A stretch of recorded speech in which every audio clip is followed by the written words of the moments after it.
Ya, gimana? Apa agendanya hari ini di Polda? Kita kan ada panggilan terhadap klien kita ada 9 nih. Makanya kita mendatangi Polda untuk memberitahukan kebijakan kita terkait 9 klien kita yang sudah dipanggil Polda. Ada yang dipanggil sebagai terlapor, saksi terlapor ya, ada sebagai saksi.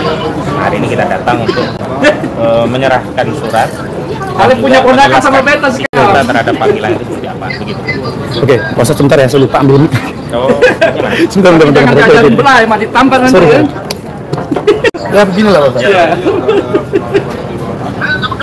Baik. Ale di mana sekarang? Beta kangen sama Ale, lama kali gak ketemu.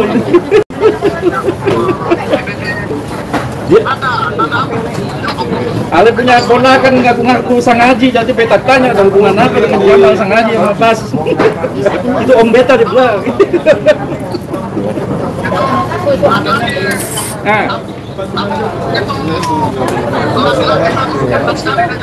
Iya, laki-laki anak sekolah ini.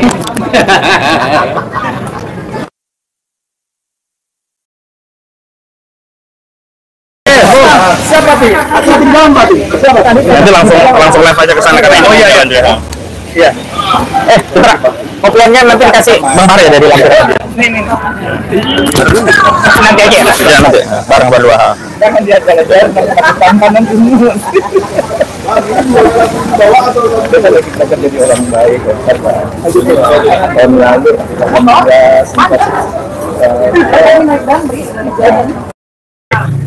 Ya, kita tunggu. Kalau udah siap baru saya mulai biar semua yang nunggu nggak ketinggalan. HP-nya jangan nutupi ya, kasihan yang kawan-kawan udah kamera di belakang. Maju lagi, baik. Ya. Udah ya? Cek, masuk, aman? Baik, sudah? Baik, sudah ya? Oke. Belum. Udah. Kalau udah kan biasanya kerasa, nggak kerasa? Aduh. Oke, udah ya.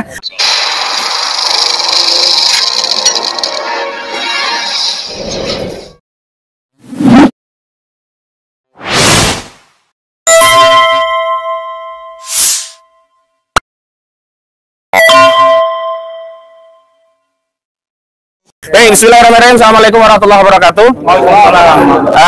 Terima kasih rekan-rekan media yang telah memenuhi undangan konferensi pers kami yang diadakan di Reskrimum Polda Metro Jaya pada hari ini begitu. Dan hari ini kami dari tim advokasi anti kriminalisasi, akademisi dan aktivis, ada rekan-rekan kami, ada rekan Gofur, ada rekan Medi Juniarto, ada rekan Bang Samsir Jalil, ada Fitransa, ada Bang Bahar, ada Bang Jemi dan yang lainnya. Intinya hari ini kami datang dalam rangka untuk memberitahukan beberapa informasi. Yang pertama bahwa klien-klien kami sudah dipanggil oleh Polda Metro Jaya sehubungan dengan adanya dugaan tindak pidana pencemaran dan fitnah yang dilaporkan oleh Saudara Joko Widodo pada 30 April 2025 yang lalu. Dan kami konfirmasi sudah dipanggil dan sudah kami terima panggilannya, yakni yang pertama klien kami atas nama Sunarto sebagai saksi, yang dia adalah seorang YouTuber yang sebelumnya juga sudah pernah dipanggil. Dan pemeriksaannya akan diperiksa hari ini pada hari Senin 11 Agustus 2025 pukul 10.00. Kemudian yang kedua ada Arif Nugroho. Dia adalah seorang jurnalis, anggota dari SNN begitu. Juga hari ini akan diperiksa. Kemudian yang ketiga ada klien kami atas nama Roy Suryono Diprojo sebagai saksi terlapor.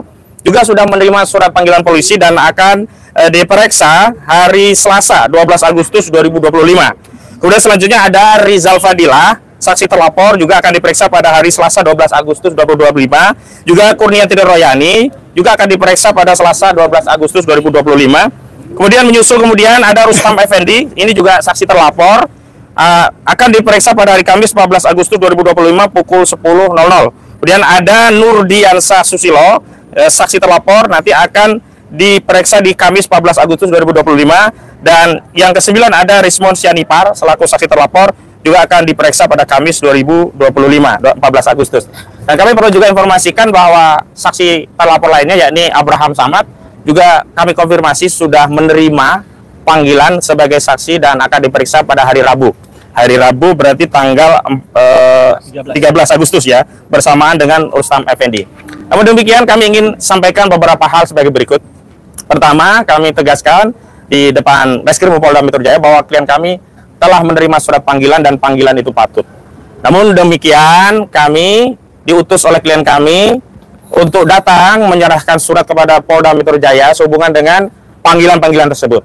Terutama panggilan tersebut belum bisa dipenuhi klien kami karena klien kami pada jadwal-jadwal yang berkenaan yang saya sebutkan tadi ya, ada Senin, Selasa, Rabu, Kamis yang menjelang 17 Agustus 2025 ini sudah teragendakan berbagai agenda jelang perayaan 17 Agustus 2025 Hari Kemerdekaan. Jadi dalam konteks untuk menghormati Hari Kemerdekaan Negara Republik Indonesia yang puncaknya akan dirayakan di 17 Agustus 2025, klien kami sudah ada jadwal-jadwal yang sudah tersusun sehingga tidak bisa memenuhi panggilan sesuai dengan jadwal yang sudah ditetapkan oleh penyidik Polda Metro Jaya, termasuk yang hari ini. Hari ini atas nama Arif Nugroho dan atas nama Sunarto juga tidak bisa memenuhi panggilan karena sudah teragenda jadwal yang lainnya.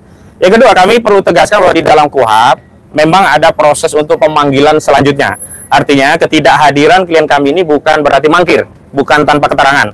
Jadi secara resmi kami nanti akan menyerahkan surat pertama tentu saja kepada penanggung jawab proses penyidikan ini, yakni kepada Direktur Reskrimum Polda Metro Jaya ya. Jadi Reskrimum nanti kita kirim surat, ditujukannya sebenarnya kepada Kapolda Metro Jaya, apalagi Kapolda Metro Jaya kita kan baru yang sekarang ya. Mudah-mudahan surat ini nanti bisa memberikan argumentasi bahwa memang tidak ada panggilan yang diabaikan. Jadi panggilannya patut. Berbeda dengan ketidakhadiran Saudara Joko Widodo yang sebelumnya kita tidak tahu dia dipanggil, dan tentu saja malah kita jadi bingung karena justru penyidik yang mendatangi saksi selaku korban Saudara Joko Widodo ke Solo untuk diambil keterangannya.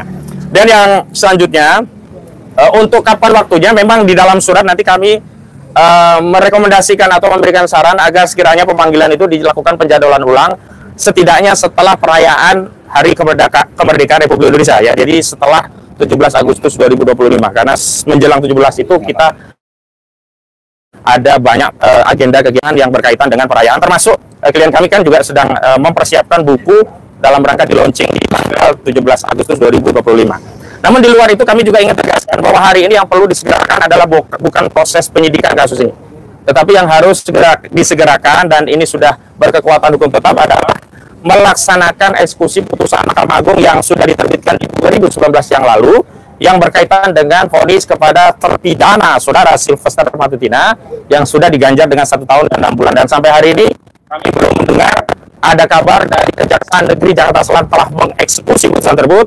Padahal kami sudah mendatangi Kejaksaan Negeri Jakarta Selatan pada 31 Juli 2025 yang lalu. Kami tidak ingin Kejaksaan sebagai institusi salah satu pilar penegak hukum dianggap mengabaikan putusan, dan ini akan meruntuhkan bukan hanya wibawa Kejaksaan. Ini meruntuhkan wibawa negara hukum, meruntuhkan kepercayaan publik pada proses dan prosedur penegakan hukum. Jangan sampai ada anggapan klien kami yang baru penyidikan saja dikejar-kejar begitu rupa dengan panggilan yang luar biasa, tetapi orang yang sudah berstatus sebagai terpidana dan seterusnya sudah dipenjara justru masih bisa berkeliaran bebas di mana-mana, bahkan mendapatkan ya jabatan sebagai komisaris di BUMN. Kami sebagai bagian dari rakyat Indonesia tidak ridho pajak dari uang rakyat untuk membayar terpidana sebagai komisaris BUMN. Itu pengantar dari saya. Namun ada penjelasan lebih lanjut berkaitan dengan status dari Sylvester Matutina kepada rekan kami Gafur, silakan untuk disampaikan. Ya, terima kasih Bang Kosinudin. Ya. Izin saya Gafur Sangaji, salah satu anggota tim kuasa hukum dari tim yang sekarang sedang melakukan pendampingan ke Polda Metro Jaya. Perlu saya tegaskan bahwa putusan 287 Kapit 2019 atas nama terpidana Sylvester Matutina itu telah inkrah. Diputus tanggal 20 Mei 2019 oleh 3 majelis hakim agung. Kemudian salinan putusannya itu berdasarkan informasi dari Kepanitraan Mahkamah Agung dikirim tanggal 9 September 2019 ke pengadilan pengaju, yaitu Pengadilan Negeri Jakarta Selatan. Karena upaya kasasi maupun peninjauan kembali itu diajukan terdakwa atau terpidana atau juga jaksa penuntut umum melalui pengadilan negeri di mana perkara tersebut diputus dan dikirimkan oleh Mahkamah Agung ke Pengadilan Negeri Jakarta Selatan berdasarkan informasi resmi dari Mahkamah Agung itu tanggal 9 September 2019 ya. Berdasarkan Undang-Undang Mahkamah Agung, maka setelah Pengadilan Negeri menerima salinan putusan resmi dari Mahkamah Agung, paling lambat 30 hari salinan putusan tersebut oleh Pengadilan Negeri Pengaju disampaikan kepada para pihak, yaitu Saudara Sylvester Matutina sebagai terpidana dan Kejaksaan Negeri sebagai pihak yang menuntut perkara tersebut ya. Kemudian nanti setelah Kejaksaan menerima salinan putusan resmi dari Pengadilan Negeri Jakarta Selatan berdasarkan Peraturan Kejaksaan Agung Republik Indonesia terkait dengan penanganan perkara tindak pidana umum, SOP-nya, itu 3 hari setelah salinan diterima, maka harus sudah dikeluarkan P48, yaitu surat perintah dari Kajari ke jaksa eksekutor supaya segera melaksanakan eksekusi. Dan paling lambat 7 hari setelah menerima salinan putusan, itu harus sudah dilaksanakan eksekusi secara sempurna, yaitu terpidana diserahkan kepada kalapas atau karutan. Kalau diserahkannya ke lapas berarti kalapas, kalau diserahkannya ke rutan berarti oleh karutan. Kemudian nanti keluar berita acara eksekusi. Berita acara eksekusi ditandatangani oleh 3 pihak, yaitu kalapas atau karutan, kemudian jaksa eksekutor, dan oleh terpidana. Sampai hari ini, ya, dokumen-dokumen tersebut kita belum mendapatkan buktinya. Kalau saudara Sylvester di Polda Metro Jaya ini pernah mengatakan sudah menjalani dalam tahap apa? Kalau tahap penuntutan dan persidangan, iya. Tapi menjalani dalam tahap eksekusi belum. Karena bukti menjalani tahap eksekusi itu adalah saudara Sylvester harus punya namanya surat bebas. Dan surat bebas itu adalah surat bebas yang dikeluarkan oleh kalapas atau karutan terkait dengan telah dijalaninya semua proses pemidanaan, baik terhadap pidana bersyarat maupun juga terhadap semua masa pemidanaannya.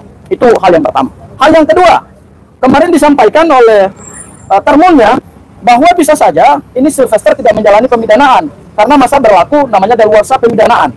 Daluarsa pemidanaan berdasarkan KUHP, ya, karena saudara Sylvester ini dituntut dengan pasal 311, ancaman pidananya 4 tahun, daluarsa pemidanaan itu dihitung berdasarkan daluarsa penuntutan ditambah seperti apa daluarsa penuntutannya terhadap ancaman pidana lebih dari 3 tahun, daluarsa penuntutannya 6 tahun, 12 tahun. Ditambah sepertiga berarti 16 tahun. Jadi belum daluarsa. Jadi ini belum daluarsa pemidanaan. Kalau mau daluarsa pemidanaan, berarti saudara Sylvester baru bisa bebas secara pidana itu pada tahun 2035. Bukan 2025 ini karena masih sisa 10 tahun. Itu ya, itu yang kedua. Yang ketiga, ya, seseorang itu hanya bisa bebas, kejaksaan tidak bisa mengeksekusi terpidana karena 2 faktor. Faktor pertama adalah halangan administrasi. Menurut saya tidak lagi ada halangan administrasi karena salinan putusan telah dikirim secara resmi dan patut. Kemudian saya rasa juga, ya, keyakinan saya karena berdasarkan Undang-Undang Mahkamah Agung, pihak Kejaksaan Negeri Jakarta Selatan pasti sudah menerima putusan dan terpidana juga pasti sudah menerima salinan putusan. Ya, kalau argumentasinya adalah ada halangan administratif, saya kira tidak. Ya, tidak ada halangan administratif. Kedua, susahnya mengeksekusi seseorang itu kecuali saudara terpidana melarikan diri. Ini kan si Sylvester tidak melarikan diri, masih ada di Indonesia ini, ya, masih jarang memberikan statement, masih bisa menyerang saudara klien kami, gitu ya, masih menjadi komisaris, gitu ya. Jadi bukan lagi ini persoalan yuridis, tapi ini persoalan politisasi hukum, ya, ini persoalan political will dari kejaksaan, mau nggak mengeksekusi putusan ini, dan seharusnya putusan ini sudah dieksekusi. Maka itu kami punya rencana perkara ini akan kami laporkan ke Jamwas, Jaksa Agung Muda Pengawasan, dan Jamin Jaksa Agung Muda Pembinaan. Karena Kajari dalam hal ini yang punya gawean terhadap perkara Sylvester Matutina ini belum melakukan eksekusi sama sekali. Jadi kalau dikatakan bahwa salinannya belum diterima, menurut saya itu sesuatu yang tidak tepat. Dan kalau dikatakan oleh termulnya bahwa ini sudah masuk masa daluarsa pemidanaan, saya kira belum masuk daluarsa pemidanaan. Karena perkaranya nanti baru tahun 2035 saudara Sylvester selesai masa daluarsa pemidanaannya, kecuali saudara Sylvester 2 hal.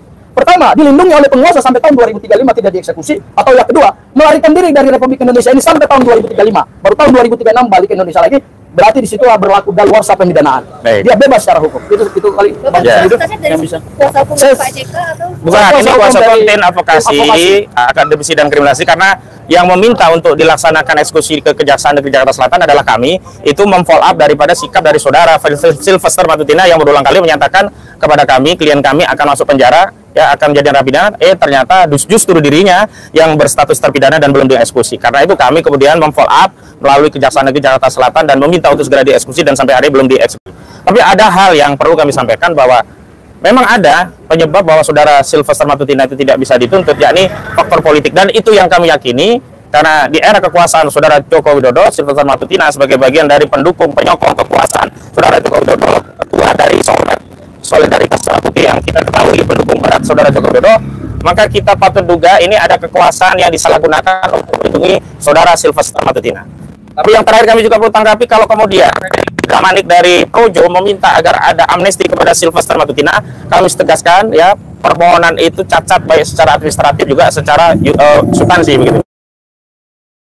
secara administrasi kewenangan bahwa di dalam konteks hak prerogatif seorang presiden, khusus untuk amnesti dan abolisi, itu adalah kewenangan prerogatif presiden yang inisiatifnya subjektif yang diberikan oleh presiden langsung tanpa ada permohonan. Berbeda hak politik presiden dalam bentuk gerasi dan rehabilitasi itu memang bisa diajukan oleh pemohon. Jadi tidak ada kepentingannya presiden di kotak-katik. Ini sama saja ya saudara Frederick Damanik itu lancang ya mengacak-acak kewenangan presiden untuk memberikan amnesti. Sebagaimana kemarin kasus Tom Lembong dan juga siapa satunya tuh Hasto, itu juga pemberian daripada amnesti dan abolisi kepada Tom Lembong itu bukan karena permintaan keduanya, tetapi atas inisiatif presiden. Karena kewenangan yang melekat dari presiden itulah maka kemudian presiden memberikan, bukan atas permohonan. Kalau permohonan itu gerasi dan kemudian rehabilitasi. Yang kedua, ini orang belum pernah dieksekusi 1 hari pun.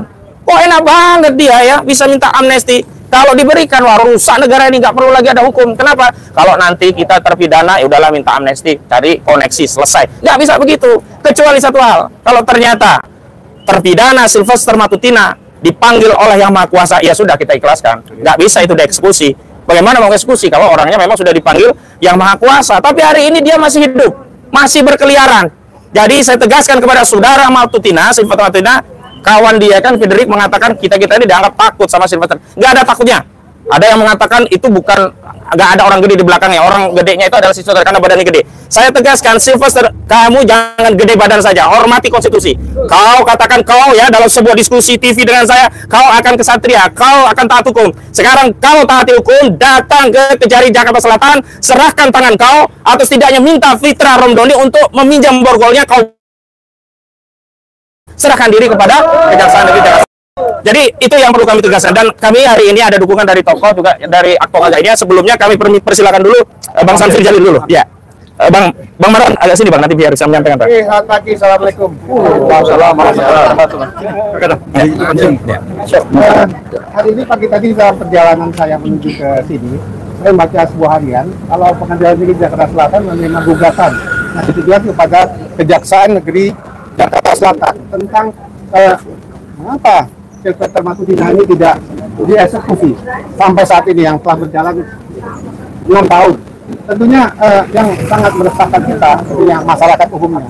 Ini terpidana, tentunya mestinya sudah masuk kepada lembaga bermasyarakat, sehingga di sana dia dibina menjadi masyarakat yang untuk kembali lagi ke masyarakat. Sehingga kalau sudah selesai nanti seperti sampaikan Bu Gubernur tadi, sudah mempunyai surat bebas, baru dia bisa keluar untuk berada bersama-sama dengan kita. Terima kasih. Baik, selanjutnya Bang Marwan, tokoh yang kita minta untuk bisa mendukung upaya perjuangan kita mengungkap ijazah palsu saudara Joko Widodo, dan beliau ya ke tengah Bang. Ya. Dan beliau selalu mendampingi kami. Ya, silakan Bang. Ya. Gimana? Begini belok. Ya, terima kasih Mas. Assalamualaikum warahmatullahi wabarakatuh. Assalamualaikum warahmatullahi wabarakatuh. Saya kira kita mengadakan acara konferensi pers ini di tempat terbuka, terutama memang menunjukkan adanya penegakan hukum yang bagi semua warga negara, terserah itu pejabat, mantan presiden atau rakyat biasa, maka ini harus diperlakukan sama. Ya, di hadapan hukum itu harus sama. Itu satu yang kita katakan. Yang kedua, bahwa presiden sudah berganti. Itu menjelaskan benar saja yang lalu dan hari ini. Jokowi sebagai presiden bersama dengan kekuasaan yang dimiliki kedua sama Fitra itu bisa menggunakan, memanfaatkan Polri untuk melakukan kriminalisasi kepada sejumlah aktivis, maka dan sisanya masih kita rasakan sekarang seperti yang dialami oleh teman-teman kita yang 12 orang itu. Maka setelah presiden berganti, kita berharap Pak Prabowo itu menjaga kredibilitas beliau sebagai presiden dan menjaga martabat bangsa ini bahwa ini negara hukum. Jadi jangan biarkan kriminalisasi terhadap 12 orang itu terjadi. Ini yang kita perlu sampaikan baik kepada Polri, kepada Pak Prabowo, termasuk juga kepada DPR yang melakukan pengawasan terhadap pelaksanaan sejumlah undang-undang. Nah, kita lakukan ini juga informasi dari sebelum nanti penelusuran perkara di Jakarta terjadi Selatan, bahwa Polda teman-teman Metro itu sudah akhirnya menyampaikan menjadi tersangka, digugat oleh kejaksaan, lalu diproses ke pengadilan. Padahal pokok masalahnya adalah bahwa ijazah Jokowi yang dicurigai palsu itu belum pernah diproses di pengadilan atau melalui audit forensik misalnya, yang katanya konon sudah dilakukan oleh Bareskrim. Itu belum pernah terjadi. Nah, karena itu kita mau itu dulu. Seandainya pun teman-teman kita ini nanti akan diproses di pengadilan, kita menolak itu dilakukan sampai ada proses pembuktian apakah nanti di pengadilan atau di Bareskrim bahwa ini memang benar-benar asli atau memang seperti dugaan kuat kita semua, ya mayoritas kita ini di sini meyakini bahwa itu palsu. Ya, antara lain misalnya dulu di Solo mendaftar sebagai dokter Andes, lalu di Pilpres atau di DKI Jakarta waktu mau menjadi gubernur itu insinyur misalnya, lalu itu ijazah di KPUD, di KPU itu hilang misalnya, lalu banyak hal-hal lain misalnya waktu ada pengumuman di korannya hilang di perpustakaan, ya, dan bagaimana KKN di tempat yang katanya ada bawa gitar listrik tapi di sana belum ada listrik misalnya. Jadi banyak hal-hal yang sebetulnya membuat kita yakin bahwa ini sebetulnya palsu. Tapi terserah bahwa karena ini negara hukum, kita mau ada proses peradilan yang memang pro justisia untuk menunjukkan bahwa ini benar-benar asli atau ini benar-benar palsu. Jangan mengulang presiden yang terjadi terhadap dua teman kita, ya, teman kami terutama Gus Nur dan Bambang Tri, diproses karena ada ujaran kebencian misalnya, tapi proses untuk menunjukkan asli tidaknya ijazah itu tidak pernah terjadi. Hanya ini yang dikembangkan adalah soal tadi tuntutan melanggar undang-undang ITE dan masuk penjara 6 tahun misalnya. Nah, ini untuk teman-teman yang 6 ini jangan mengulang itu, terutama untuk Pak Prabowo. Jaga Anda sebagai presiden, kredibilitas Anda itu harus dipertahankan, jangan duduk atau berada di bawah kendali dari presiden yang dulu, yang sudah sewenang-wenang melakukan pendekatan politik otoriter terhadap rakyat, terhadap aktivis. Jangan sampai ini terulang selama Pak Prabowo yang katanya mau menjalankan pemerintahannya mengikuti konstitusi dan pro pada hukum. Ini jangan sampai terjadi, dan karena itu Pak Prabowo saya kira sekarang sudah menjadi bos bagi Kapolri, ya, sehingga Kapolri atau Polri yang selama ini bisa menjadi alat kekuasaan Jokowi itu bisa diperbaiki untuk sesuai dengan apa yang menjadi tupoksi dari Polri, sesuai dengan Undang-Undang Polri nomor 2/2002, ya, antara lain itu untuk melakukan keamanan bagi masyarakat, menegakkan hukum, dan kemudian melakukan perlindungan kepada rakyat, bukan justru mengkriminalisasi rakyat, bukan justru nanti akan menangkap teman-teman kami. Jadi sebelum ada proses atau keputusan atau sikap dari Pak Prabowo, kita minta Polri pun menghentikan pemanggilan terhadap 12 orang teman kami yang sekarang sudah statusnya ditingkatkan untuk dilakukan penyidikan. Saya kira itu. Baik, terima kasih. Dan perlu kami konfirmasi, ini adalah surat yang akan kami kirimkan. Surat kami kirimkan ke Reskrimum dan kami tembuskan kepada penyidik. Dan dua yang akan dipanggil hari ini, salah satunya Pak Narto. Kepada Bang Bahar untuk dijelaskan pemanggilan kepada klien kita Pak Narto. Ya, terima kasih. Pertama, saya sampaikan seperti yang kita ketahui bahwa beberapa waktu lalu klien kami Saudara Sunarto sudah dipanggil Polda Metro Jaya. Namun sayang sekali pada saat itu penyidik dari Polda Metro Jaya seperti agak sibuk sekali, ya, sehingga tidak bisa melakukan penyidikan pada klien kami. Hari ini klien kami dipanggil Saudara Sunarto, namun karena saat ini sudah mendekati 17 Agustus, kegiatan-kegiatan di daerahnya tentu sangat membutuhkan tenaga-tenaga beliau juga, ya, terkait peringatan 17 Agustus itu. Harapan kita supaya Polda juga menghargai untuk mencari kemerdekaan kita dengan melakukan penjadwalan ulang terhadap klien kami yang bernama Sunarto. Yang satu lagi ini hari juga dipanggil Saudara Ari Bobogoh, yang beliau merupakan sebuah jurnalis, ya, jurnalis sama seperti kalian harusnya, gitu. Tidak harusnya dia dipanggil, gitu, terkait hal sebagai tupoksinya sebagai jurnalis. Nah, untuk itu kita juga minta supaya agar diperhatikan secara seksama ada undang-undang jurnalis dan sebagainya. Itu saja saya sampaikan, mungkin ada tambahan dari Bapak sedikit, Bang. Ya, soal tadi kan nggak semuanya akan hadir. Boleh nggak dikonfirmasi siapa aja yang dipanggil itu yang akan hadir besok, lusa, dan hari Kamis ini? Jadi saya menjelaskan ya biar jelas ini. Jadi kalau yang kita panggil itu ada 9 yang sudah dipanggil, termasuk Abraham Samad jadi 10. Cuman 9 orang ini kami akan kirimkan surat ya, ajukan surat untuk penundaan, Semuanya. reschedule semuanya, termasuk yang untuk hari ini 2 orang. Hanya kami konfirmasi khusus Abraham Samad karena beliau ada waktu Rabu bisa datang nanti, makanya Rabu kita akan mendampingi lagi pemeriksaan Pak Abraham Samad begitu. Rabu terkonfirmasi. Terkonfirmasi dari ya akan diperiksa dan akan hadir. Begitu. Berarti sisanya belum. Sisanya kita minta tunda setelah 17 Agustus begitu ya. Pak Roy ya, Pak Roy, Pak Risman, pokoknya semuanya kita minta setelah. Oke, ada pertanyaan lain? Dan saya mau tegaskan satu hal ya, saya mendapatkan dari sistem informasi penelusuran perkara di Jakarta Selatan, Pengadilan Negeri Jakarta Selatan, saudara terpidana Sylvester Matutina ini kabarnya mengajukan PK. Tapi sekali lagi kami tegaskan, PK tidak bisa menghalangi pelaksanaan eksekusi. Jadi jaksa penuntut umum tidak boleh berdalih karena ada PK tidak melaksanakan eksekusi. Dan saya ingatkan, saya pernah diskusi dengan Pak Jasman Panjaitan, salah satu mantan ya Kapus Penkum Kejaksaan Agung di sebuah TV nasional. Beliau berasumsi jangan-jangan salinan putusannya belum dikirim ke kejaksaan sehingga mau mengeksekusi pakai apa. Tapi jadi dari keterangan rekan kami yang sudah melakukan penelusuran, Pak Jasman dan para pejabat di kejaksaan ya, baik di Kejaksaan Agung maupun di Kejaksaan Negeri Jakarta Selatan, putusan itu sudah dikirim di 2019 oleh Mahkamah Agung ke pengadilan pengaju, dan pengadilan pengaju juga ada mekanisme harus dikirim kepada yang bersangkutan, kecuali kalau putusan perdata bisa lah lama-lama. Itu kami dapat kasus lah kalau perdata itu memang agak tertunda, tapi enggak lah.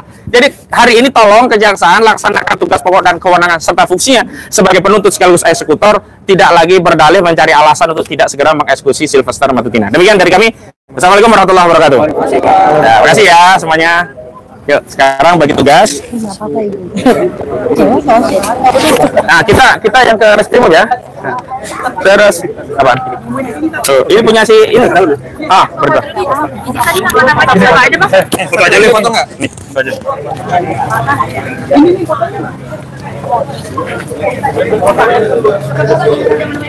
Oh ya. Ya,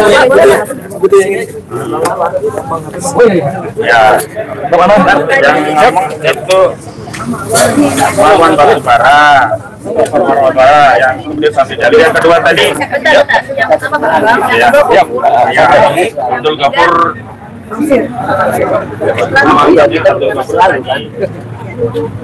Jadi di Bandung.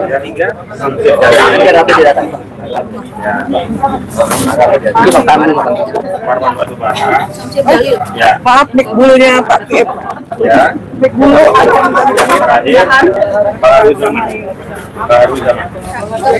Ya, beda. Yang mana? Mik bulu. Tapi bulu sini. Kapasitasnya berarti anggota Tim advokasi di sana. Kuasa hukum Roy Suryo dan kawan-kawan, karena semua ini masih kawasan kami. Yang berapa? Oke.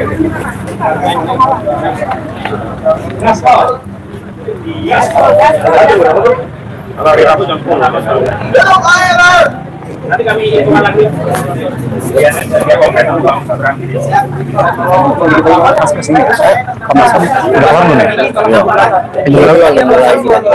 Tadi udah live. Live ya? Udah live. Kan belum apa-apa. Kami ya, aduh, aku ingin melaporkan Kepala Kejaksaan Negeri Jakarta Selatan dengan pengabaian putusan kasasi yang tidak segera dieksekusi oleh Kepala Kejaksaan Negeri. Kan ada Jamat dan BIT 2 ini. Rencana. Tapi nggak tahu nanti ya dinamikanya. Mudah-mudahan sore nanti atau besok Sylvester Matutina udah ditangkap, jadi kita nggak perlu lagi ke Jamat jam-jam itu. Gitu kan? Ini berarti udah selesai ngasih surat doang. Ada surat doang selesai ya. Habis itu selesai. Terima kasih ya semuanya ya. Ya. Oke. Udah ya? Udah. Kita ke sini apa yang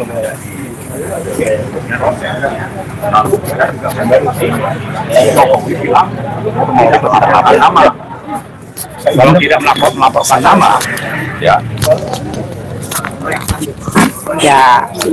Maka tidak ada alasan kalau nama-nama itu tidak dilaporkan sendiri oleh Jokowi karena ini delik aduan. Jadi karena itu saya kira sudah sepantasnya ini dihentikan oleh Polri. Nah, terus yang kedua, kita juga mencatat sudah terjadi pergantian pimpinan di Polda. Bahwa teman-teman yang 12 itu dulu memang dipanggil oleh sewaktu Kapoldanya masih di pejabat lama, yaitu Karyoto. Ya, yang kita yakin sangat dekat dengan mantan Presiden Jokowi. Jadi kita sangat yakin bahwa ini adalah agenda dari Jokowi dan Pak Cok. Ya. Nah, karena itu dengan sudah bergantinya Kapolda, ya, kita mau supaya memang proses terhadap teman-teman ini dihentikan segera, bukan malah ditambah, gitu ya. Nah, jadi kalau kita urut, sebetulnya kejadiannya adalah terjadi kriminalisasi pendekatan kekuasaan otoriter oleh pemerintah lama terhadap siapa? Terhadap orang-orang yang berbeda pendapat, yang sebetulnya kita ingin hukum ditegakkan. Nah, hukumnya tidak pernah ditegakkan, tapi orang ditangkepin, ada yang masuk penjara. Dulu itu presidennya masih Joko Widodo, Kapoldanya masih yang lama. Nah, sekarang presidennya sudah berganti, sudah memulai dengan memberikan abolisi dan amnesti. Ya, ini harus dilanjutkan demi hukum, demi martabat bangsa, demi juga bahwa Anda presiden yang kredibel menjalankan hukum. Jangan justru melanjutkan kebijakan dari mantan presiden yang dulu melakukan pendekatan otoriter terhadap rakyat. Jadi harus dihentikan oleh Pak Prabowo, bahwa kalau sudah memulai dengan penggantian Kapolda dan Kabar Eskrim, ini harus dilanjutkan dengan pergantian terhadap Kapolri. Bos-bosnya diganti dulu, lalu nanti kebijakannya juga segera diperbaiki, terutama untuk segera menurunkan atau membatalkan rencana pemanggilan terhadap teman-teman kami, ya, aktivis yang 12 orang yang konon katanya akan bertambah menjadi 14. Jadi jangan ditambah, justru kata kuncinya adalah bahwa Pak Prabowo kita tuntut, perintahkan Kapolri ya untuk segera membatalkan pemanggilan dan memulihkan tegaknya hukum, termasuk memulihkan Polri untuk menjalankan tugas dan fungsinya sesuai dengan Undang-Undang Polri Nomor 2 2002. Ya, tadi saya sudah sebutkan ada 3 hal pokok, termasuk penegakan hukum itu yang nomor 2. Ini harus ditunjukkan oleh Polri. Ya, presiden baru, maka Polri juga harus menjadi Polri yang baru. Polri yang sudah melakukan perbaikan ke dalam, tidak lagi terpengaruh oleh kebijakan presiden lama yang syarat dengan kepentingan oligarki dan melakukan pemerintahan sesuai dengan prinsip kekuasaan otoriter. Saya kira itu. Bapak, soal pemanggilan pelapor besok kira-kira persiapannya apa, Pak? Kalau untuk pemanggilan pelapor.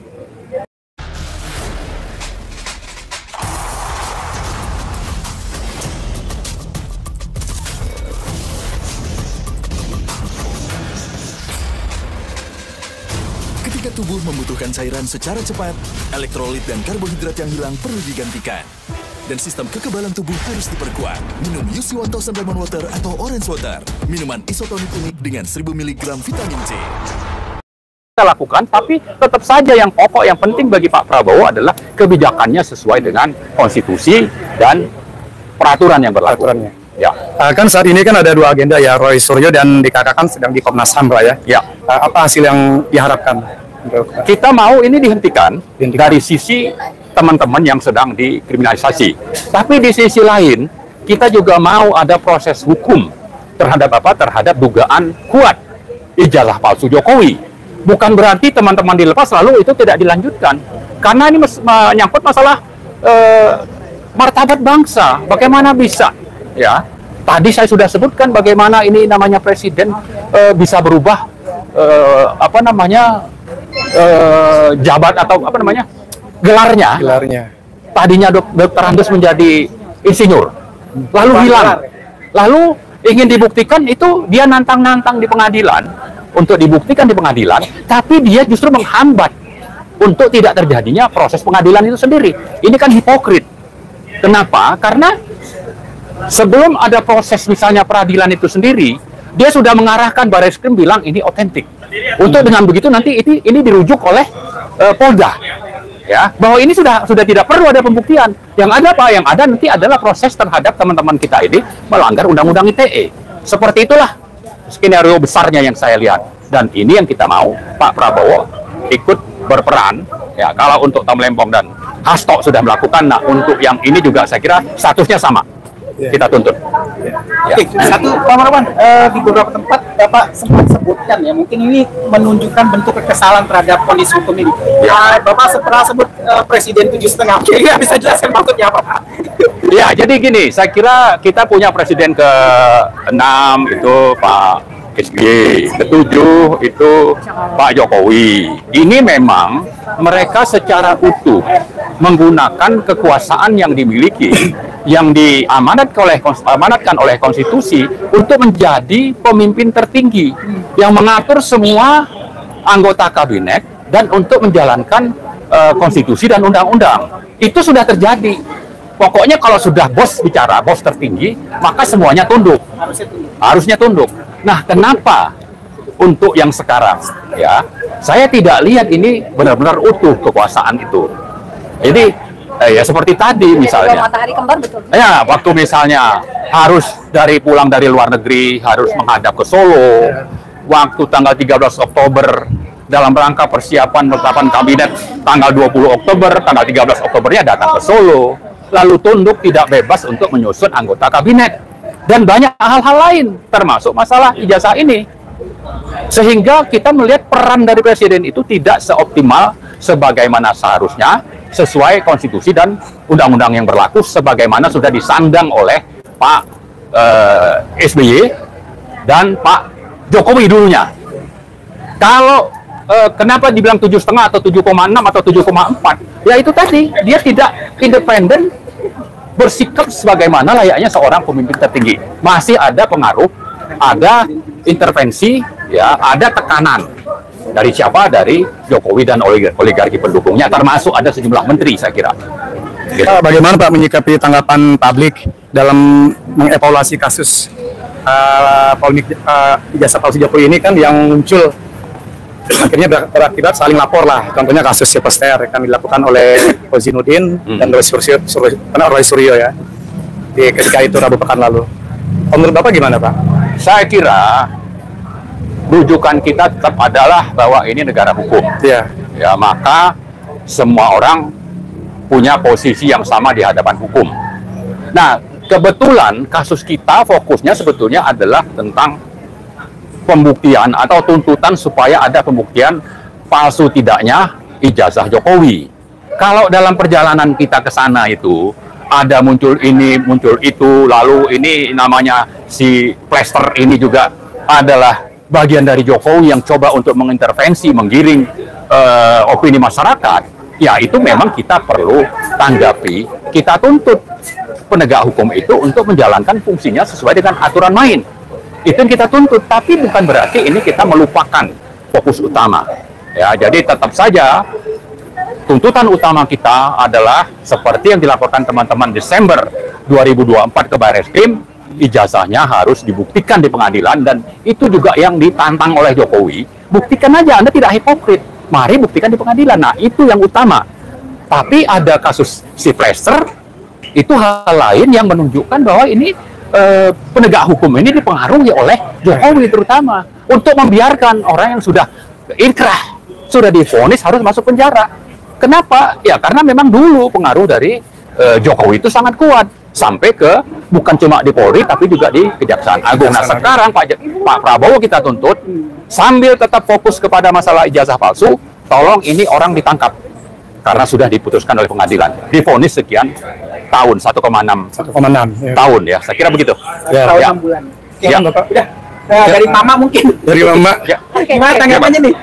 Ibu-ibu yang udah berjibaku dan berjuang ya kemarin ya. Kalau taksi Mama bergerak. Iya, betul.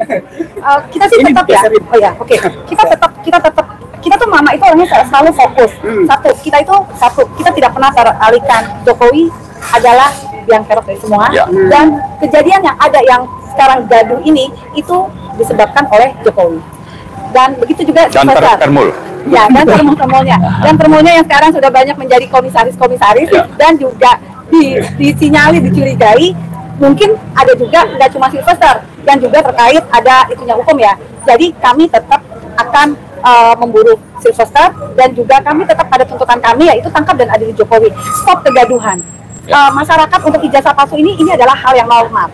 Jadi artinya kalau memang Jokowi adalah seorang negarawan, dia gampang aja kok, dia tinggal dia memberikan ijazahnya itu aja. Dan satu lagi yang sekarang ini terjadi sangat ironis, banyak ditangkapnya orang-orang baik ya yang ada di negara kita. Jadi sekarang ini adalah tugas kami ini adalah melindungi orang-orang baik ini, jangan sampai orang jahat yang akhirnya memimpin negara ini. Jadi sekali lagi kita harus menjaga, dan kami akan, perlawanan kami pun tidak akan ada lagi ada rem, karena kami berpikir ini semakin kesini akan semakin malah semakin ruwet dan semakin mengarah kalau memang Jokowi lah biang keroknya. Jadi begitu aja dari kami semua mak-mak, dan kami ingat Sylvester, lo masih menjadi target kita ya, lo yang udah bicara macam-macam tentang barisan kita ya, jadi lo juga akan menjadi bidikan kita ya. Jangan takut ya. Dia kan badannya gede ya, tapi akhirnya mereka takut di penjara, dan begitu juga Kajarinya nggak mau nongol sampai kita tungguin sampai jam 8, nggak mau nongol dia menemui kami. Jangan kabur. Jadi gitu aja. Intinya adalah kita akan kejar terus, dan kita akan target membidik Jokowi, Sylvester, dan ini harus selesai. Ya, kita harus ingatkan ya, ini orang sudah divonis, statusnya menjadi terpidana yang memang bisa masuk kategori penjahat, ya kan? Nah, kalau ada lembaga negara yang harus mengeksekusi dia, apakah itu di Kejaksaan Agung, di Mahkamah Agung, atau dimanapun itu melindungi. Ya artinya kan ini negara sudah tidak sesuai dengan aturan lain, masa penjahat dilindungi, ya kan? Nah, salah satu yang kita ingatkan, Kejaksaan Agung itu di bawah Pak Prabowo. Urus ini orang Kejaksaan Agung ini yang melindungi Sylvester selama ini. Ya kan? Jadi kalau tidak mau dianggap sebagai pelindung penjahat, buktikan Anda menangkap penjahat. Seperti itu. Jadi sebetulnya ada dua kasus yang benar-benar krusial di negara kita yang sedang terjadi. Satu adalah masalah ijazah palsu, dan juga masalah PIK. PIK itu bagian itu adalah masalah yang benar-benar sangat krusial karena kedaulatan negeri kita. Dan lagi-lagi belakangnya siapa sih?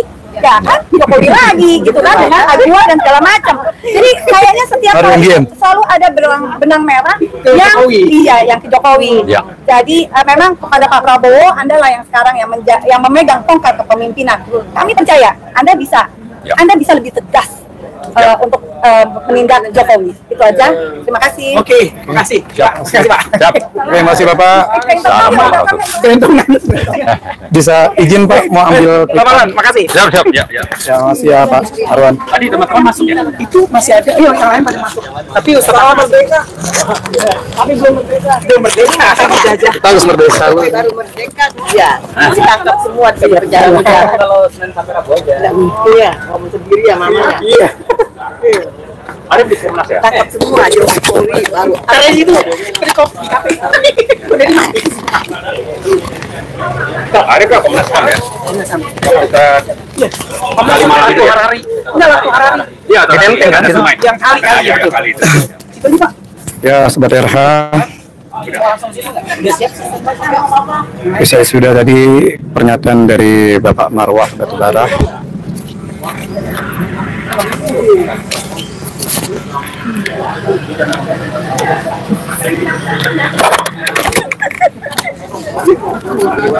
Komnas HAM keburu ya? Komnas HAM? Komnas HAM. Sekarang coba tanya Arif masih ini nggak kalau ya? Dilaporin mantan presiden sudah juga. Tadi Arif saya telepon balik, dia bilang dia di sana.